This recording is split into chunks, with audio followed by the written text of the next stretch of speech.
Learning about two close calls this week at Washington's Reagan International Airport involving passenger jets and a military helicopter. The crowded skies near downtown Washington have come under scrutiny since a fatal crash involving an Army Black Hawk helicopter and an American Eagle jet back in January. That left 67 people dead.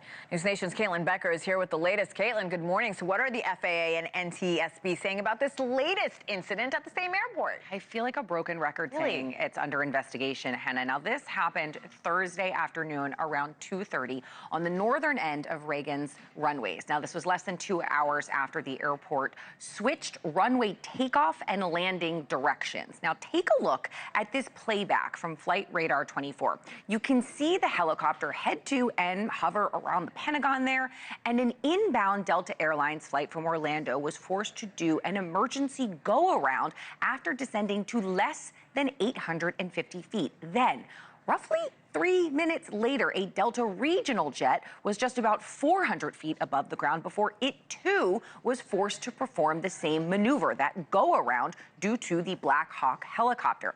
Transportation Secretary Sean Duffy took to X Friday saying that he would talk to the Department of Defense over how rules were disregarded, and also called the incident, quote, unacceptable, writing, "No more helicopter rides for VIPs or unnecessary training in a congested DCA airspace full of civilians." Now, just in this year alone, there have been at least 5 reported major safety incidents at Reagan National Airport, including that fatal crash in late January. Nearly all of them a direct result of military traffic. Now, both the FAA and the NTSB are investigating this latest incident, Hena. The timing isn't great. All of this comes as the DOT continues to deal with air traffic control shortages. Some staffers walked out of one of our busiest airports in the Northeast. Yeah, and it happened just right here, Hena, at Newark's Liberty International Airport, which is just across the river over there in New Jersey. A group of air traffic controllers all decided to take a leave of absence after a series of equipment outages. Now, the issue involving telecommunication lines and the system that allows controllers to physically see aircrafts on their screen. Now, those outages lasted less than 2 minutes, but it is the second time that this has happened at Newark in less than 8 months. Acting FAA Commissioner Chris Russell addressed the issue this week.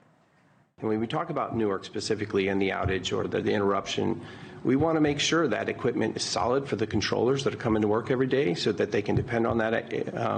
They depend on that equipment and making sure they're properly trained.